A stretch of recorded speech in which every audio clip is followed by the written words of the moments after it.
In a shocking turn of events that completely embroiders the craziness and insanity of the first couple of days of this free agent class, Joe Mixon is actually not being released by the Cincinnati Bengals. He's being traded to the Houston Texans. Just a few minutes ago over on Twitter, Ian Rappaport breaking the news that Joe Mixon, who yesterday was believed to have been released by the Bengals after signing Zack Moss, is now actually going to be traded to the Houston Texans. And I'll tell you what, Joe Mixon couldn't have asked for a better situation, because there was a lot of talk yesterday after the news that he was going to be released about how the Cincinnati Bengals did him dirty, right? They could have released him weeks ago and allowed him the opportunity to be at the forefront of this running back market that has absolutely been a lot better than what a lot of people expected. But after all of the big name running backs came off the board, with the exception of Derrick Henry, it really left him in a bind to try and find the right fit,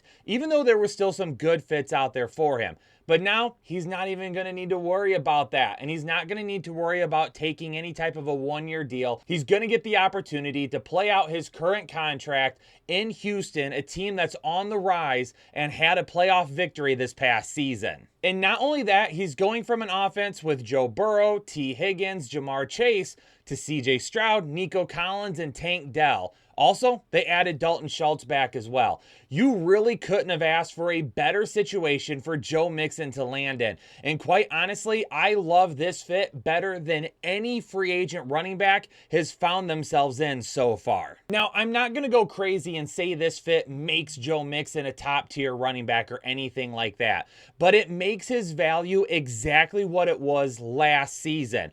A guy that probably isn't going to be drafted near the forefront of the top 12 running backs, but if you can get him as an RB2, he's going to give you some really solid RB1 weeks with some decent RB2 production along the way. And last year, that's exactly what happened. Almost for the entire season, you could look at Joe Mixon and say, in terms of consistency, it's not consistently high, but it's right smack dab in the middle with RB2 numbers. And then towards the end of the season, he gave you some bigger performances to kind of boost himself up a little bit. But we know Houston is going to want to stay dedicated to the run. They want this to be a balanced offensive attack.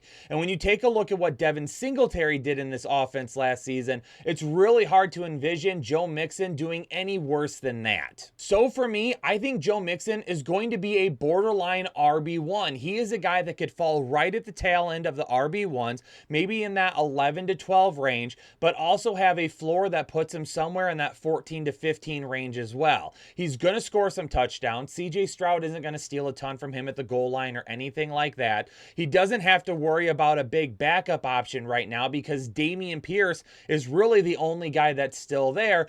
And let me tell you, he didn't look all that good last year. So one of the main sticking points with Joe Mixon since he came into the league, a backup running back taking significant touches from him, probably will not end up being an issue this year in Houston. And the more I talk in this video, the more I'm going to talk myself into ramping him up the rankings.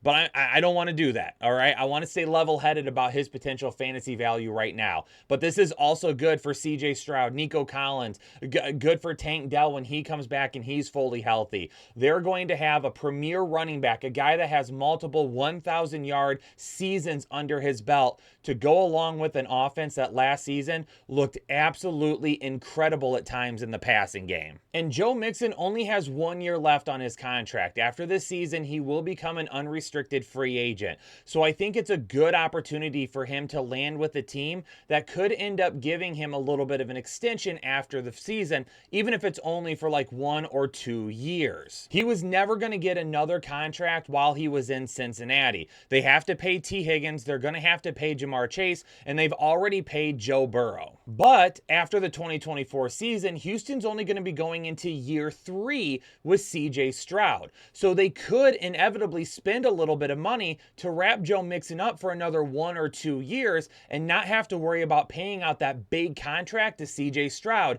as of yet. And that is just another reason why this fit in Houston is absolutely perfect for Joe Mixon, and I think it's going to be perfect for the Houston Texans as well. Yo, do me a favor, Headliner Nation, hit that subscribe button and turn on the bell notifications. Free agency is wild so far to start, and you're not going to want to miss any of the news as it becomes available. Everything, I'm losing my voice already. I think this is my 9th video in 2 days of breaking news, but I love it. And hopefully you all love it as well. Make sure you subscribe. Let me know your thoughts on Joe Mixon below, and I'll see you in the next one. Analytics, all the chain, all the channels, not the same.